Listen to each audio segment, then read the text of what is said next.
Welcome to Creative Coffee, a place where we get to talk to really creative and inspiring people in the author and the creative industry. Today we have Lauren Carlson, a newly published author of The Witching Hour and a founding member of the Fantasy Author Legion. Welcome, Lauren. How are you doing this evening? Thank you so much for having me. I'm doing great. This is kind of my first interview, so it's going to be super exciting. Oh, okay. Well, no pressure on me then. I am new to this. This is my third episode of doing this Creative Coffee. So you've recently just not purchased, published your first novel. So why don't you tell us about The Witching Hour and kind of where the inspiration come from and the catalyst of it? Sure. So The Witching Hour is a cozy, low stakes paranormal romance. And it's inspired by Halloween Town, which is one of my favorite Halloween movies and feel good movies. And a lot of readers, including yourself, have kind of pitched it as Hallmark, autumn vibes with witches and magic. So that's kind of the gist of The Witching Hour. And the inspiration really did come from Halloween Town and just loving that so much and wanting to get into writing and writing fantasy. But I think it was a little bit stressful to kind of think about making an entire fantasy world. And so I thought that the urban paranormal kind of vibes would be easiest for me to kind of get my feet wet. And so that's kind of what I went with. Okay. Um, so when I was reading your novel, the first thing that kind of stood out for me because I wasn't expecting it was it's written in the third person. Yes, it is. And I'm just kind of wondering, what was the reasoning or inspiration for doing it that way? That's a great question. And I think it's just organically kind of came that way. I think it was more about somebody telling the story. So if you read Hmm. the prologue, like there is a narrator. There's somebody that's talking about like the history to kind of get you up to speed. And so that's kind of where I settled on the third person. Um I think it was very difficult writing it because even though it was, like focused like on either Riley or Luna, Hmm. found myself and my editor found myself saying, "Oh, like if this is in Riley's, chapter, he wouldn't know what Luna's thinking or feeling." And I was like, "Oh, right." So I had to kind of go back and change that because when I draft, Hmm. I just draft. Like I'm just getting it out and getting the words in the page. I'm not worrying about editing and making sure like things really like make sense. It's kind of just like get out the bare bones and then go back in and then work on it from there. Almost like a brain dump, basically. Yes, yes.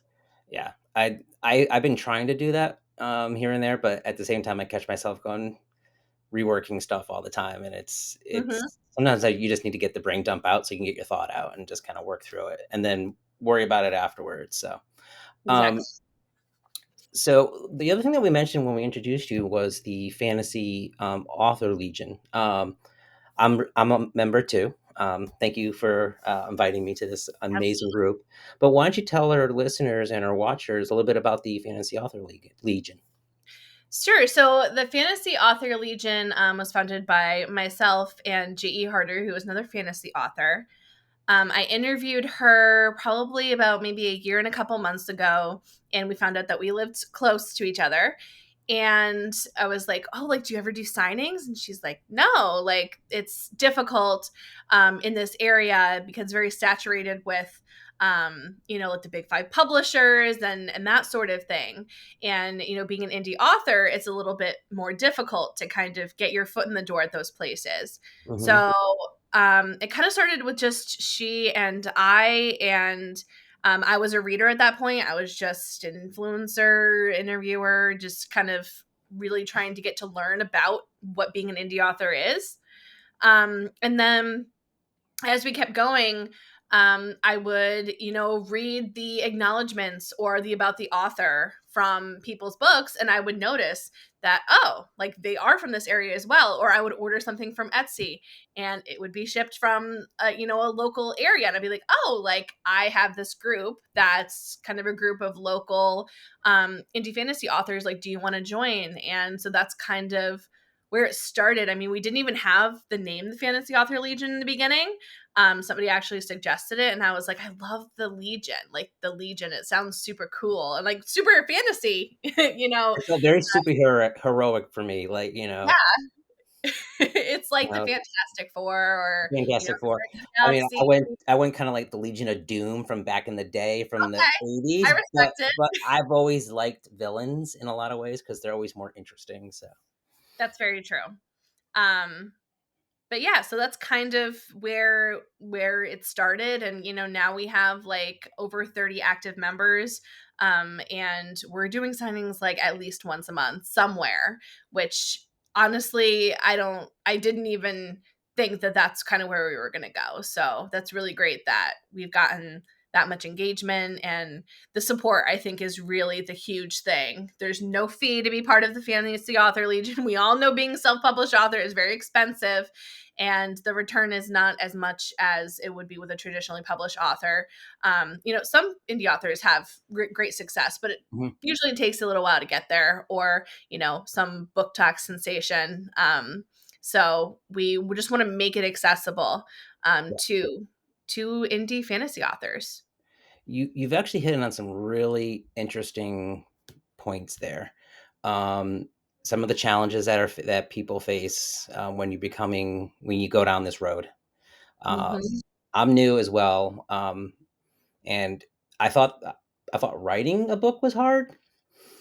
Getting your name out and getting it into places is probably 2 to 3 times harder, and it's Absolutely. a constant, um, effort. Like, you're Yeah. constantly trying to reach out. You're constantly just reaching out to people to figure things out, and, um that's one of the things that kinda attracted me to the Fantasy Author Legion. I was like, "Oh, this is an opportunity for people to support each other," because a lot of times you feel like you're in a desert island, kinda Hmm. by yourself. So to me, it's one of those things that if you have the support and, we have those monthly connections through a Discord video where you get to kinda talk about stuff, maybe challenges or just Hmm. even, like, suggestions or even just we're here for you because a lot of Hmm. it's in your head and it's kinda isolating at times, so that's where I think is the true strength of our group, Hmm. that aspect of it. Um, speak Kinda going off of that though, is there anything that you've been finding challenging or, ways that you've attacked or, kinda, like, figured things out in terms of, like, the marketing aspect of it or the production of your book and so on like that? Yeah, so I think as an indie author, you wear a lot of hats. So you have to wear the writer hat. You have to wear the marketing hat. You have to, have those skills. And it's like, okay, but like, I wrote this book and I want people to read it, but you have to like, make all the content, and that takes a lot of time, especially when a lot of indie authors have this as a second job. It's my second, kind of side thing, that passion project. Yep. So, I mean, I have other stuff kind of going on in addition to, just work. So it takes a lot of time. I think as far as like the Fantasy Author Legion, I think that my challenges have been like not getting answers from bookstores. I do badger them quite a bit. So I do try like, 3, 4 times. And then Mhm. after that, I'm kind of like, okay, like I'll come back to it. Mhm.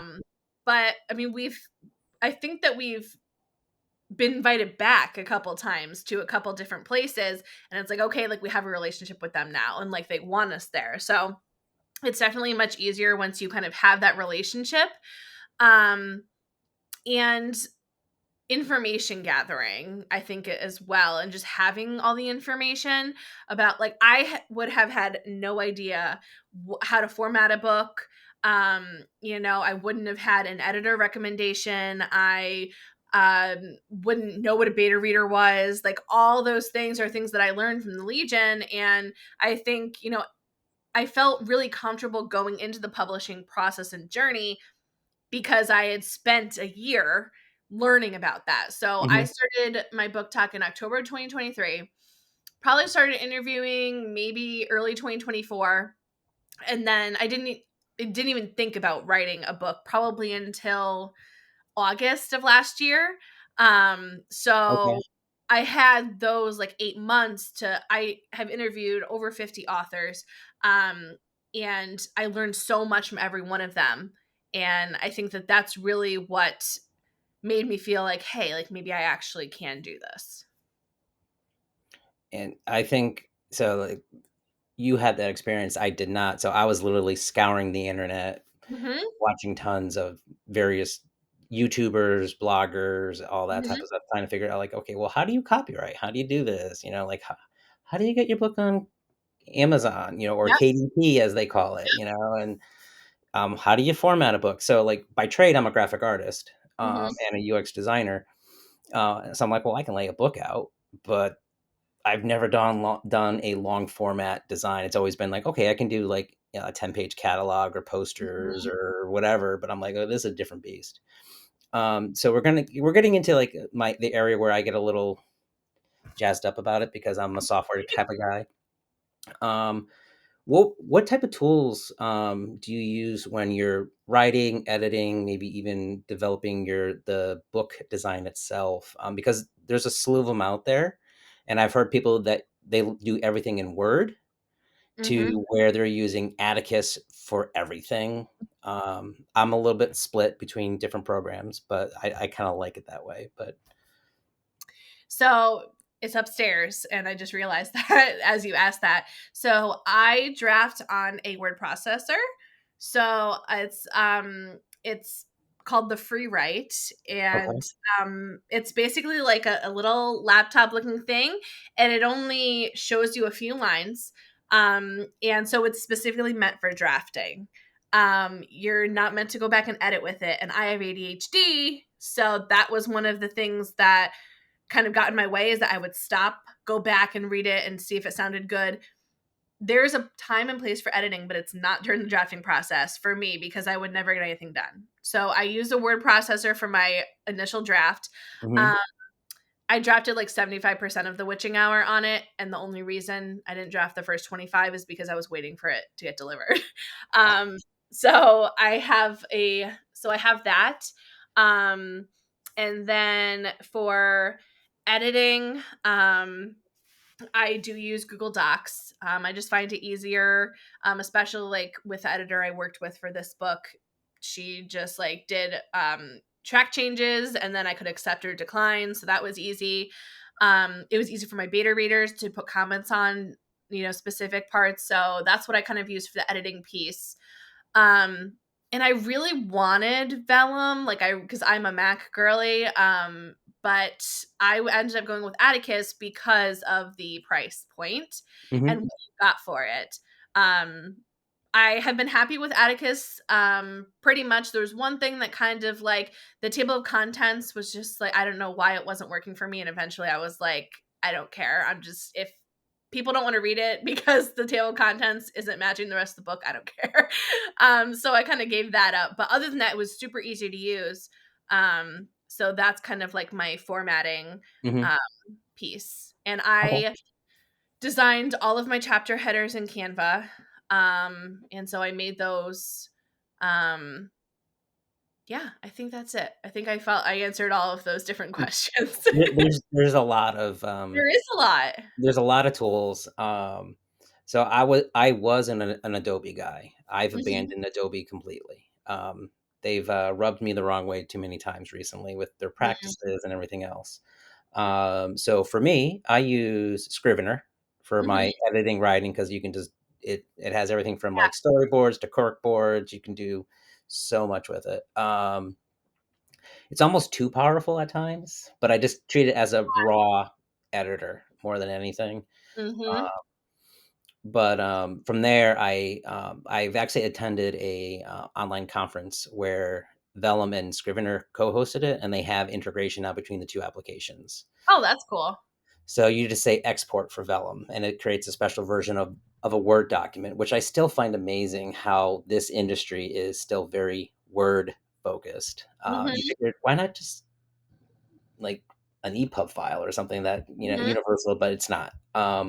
So when I work on my work in progress, I'm definitely going to be using those new skill sets that I did. So I use Vellum. I to me it was just worth the purchase. But mhm. what's great about Vellum, I don't know if everybody knows that it's actually completely free to use it fully to do everything in it, and you'll only get charged when you're ready to finally export something. So you could really like get your thing lined up and you can say, this is exactly what I want. What sold me on it was the full bleed functionality and how it handles stuff. But Mhm. I didn't put it in. I didn't have full bleeds in my my book. But it was just one of those. It was just so easy because I think it could probably save me 3 weeks of laying out a book because it just generates it all for you like on the fly. It's like done, and you're like, wow, that just saved me a lot of time. And I Mhm. just kind of walked away like, wow, I need a few seconds here to contemplate what this just did for me.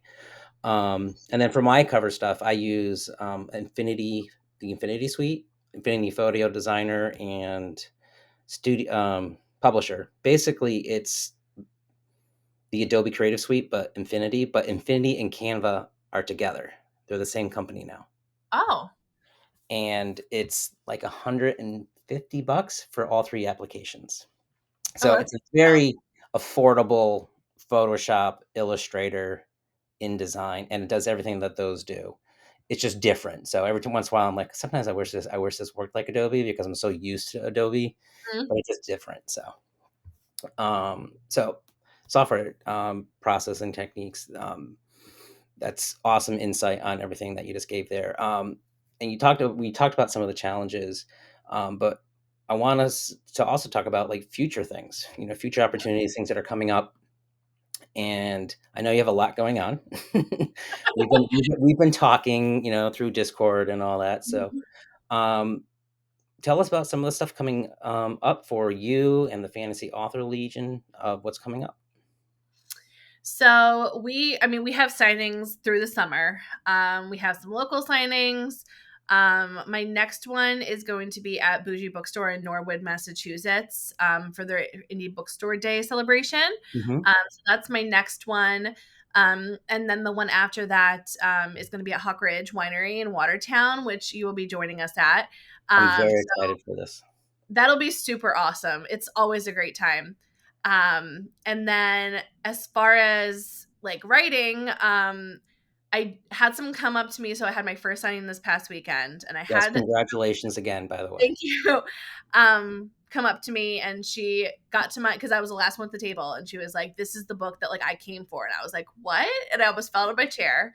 And she's like, yeah, like I saw it like on the website, and I thought it was so cool, and I just want to hear all about it. And I was like, oh my gosh. So I told her kind of my little spiel that I told you guys in the beginning, and she's like, yes, absolutely. And she just made me so happy. I was just like, so I had a 3 a.m. idea literally that day, about writing Jazz's book, who's another character in The Witching Hmm. Hour. And so the next day I got up and I wrote 500 words. So that is started officially. So Jazz's book is going to be next. It's kind Awesome. of like, have you ever seen Little Italy with Emma Roberts? Oh, yeah, yeah. Okay, it's going back a little bit, but yeah, yeah. Yeah. I think about that one because there's been a lot of Little Italy movies, So focused, but yeah. it's two like rival families, Yep. and they are like competing for like the best pizza. So it's gonna be kind of like a Little Italy like um friendly competition sort of thing going on in that book. Is it going to take place in the same location as Still in Ember Falls. Okay. Yes. You're gonna get a little bit here and there from Riley and Luna because I know that you said that you want more. So there They're a cute little couple. bit of them in there. They're because they're interconnected standalones, and so Okay. um, the name of kind of the series is going to Mhm. be Ember Falls, which is the name of the town. Mhm. and they're going to be interconnected standalones. So you'll see characters from previous books and things like that in them, but they focus on a different member of the town. Um, right now, I only have 3 planned, including the Witching Hour, so Jazz's book, and then the third one. But depending how people react to different characters, maybe I'll decide to write more in the world.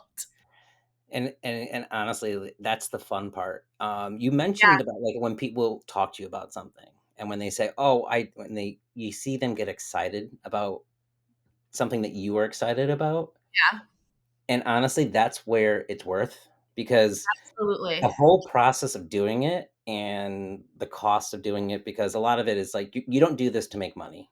No. You really don't. I mean, you hope to sell, you Yeah. do, but you do it because it's fun.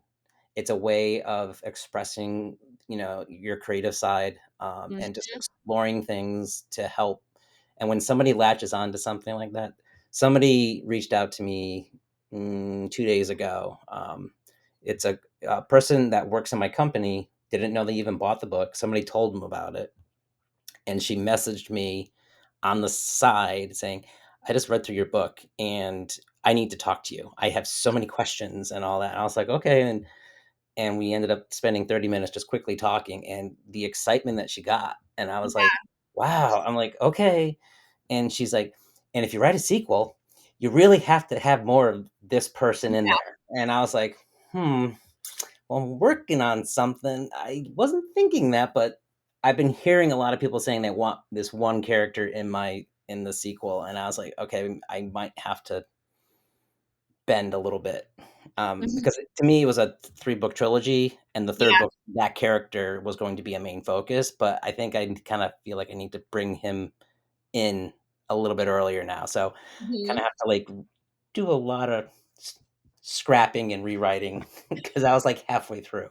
But that's part of the Which is process. beautiful. But I think that that's beautiful, and for me, the biggest marketing tool is talking about your book anywhere you go. So I Mm, just posted on Instagram the other day. Talk about it in the grocery store line to the cashier. Talk about it at work. Like Barnes and Noble and Glastonbury, which was where we did our signing, gave us like these little like they made us these little signs that have like our name and our picture and our book on it. I took it to work. I put that right up on my cubicle, and I already had 2 people ask me, "Oh, you wrote a book?" And I'm like, "Yes." And I have like a little bookshelf, and I'm like, "It's right here." And so it's always just talk about it, and I think it's something both easy and difficult to talk about because for mhm, me, I'm not I mean, you could probably not tell from how I interact in, the spaces that I do. I'm very shy, very introverted, don't like, social interaction, too much social interaction. I have to like make sure that I, um, you know, don't get too much so I don't get burnt out. But I'm very introverted. I don't like talking about myself. I have no interest in doing that. But you have to for this, and mhm. in order to get your book out and things like that, and making author friends. I mean, DL Hoopt and SC Muir, Madison Mauser, Amanda Breyer, Meredith Cajun. They all like, when I set up my Etsy shop, they went and they bought a copy, and like, and I bought their book, and and it's, and then they talk about it, and then I talk about their book, and it's also that word of mouth as well. That's so important It for is. being in the indie author industry. And I think word of mouth is probably the best marketing you can do, because if you get 2 people that like your book, they're gonna talk about it, and you might get another minimum of 2 or 3 that might Hmm. even just look at it at least for a little bit. So that's one of those things where it is. I agree, it's hard because I mean, I'm kind of an extrovert. I used to be a complete introvert, but Hmm. then I had to become more of an extrovert because of my career. But I'm generally like a quiet person. I like Hmm. to be more kind of stoic and just kind of listen. And if I get nervous, I get a little bit more extroverted as a Hmm. compensation. So, but yeah. So, but yeah, I totally agree with you. Word of mouth. I've had the picture of my cover artwork on my whiteboard behind me since last year, and people are like, Hmm. "What is that?" And I'm like, "Oh, that's for my book cover." And people are like, "What?" And Hmm. it's kind of how it goes. So, but yeah.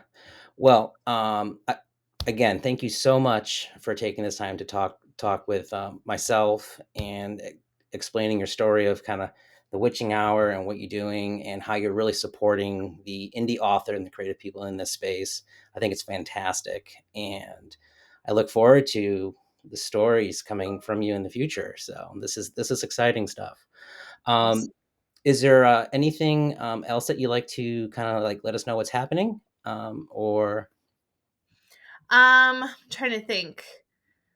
I think that's pretty much it as far as like what's going on for me and in our legion. But I have my Instagram, author Laurel Karsyn, and you can just go on there and I post stuff there, but also the Fantasy Author Legion.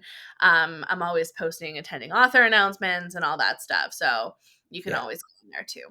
Yeah, we'll put all that information and how to reach you and the author Fantasy Legion in the video descriptions when we post this. But again, thank you so much for everything, and you have a wonderful evening. Thank you. You too, David.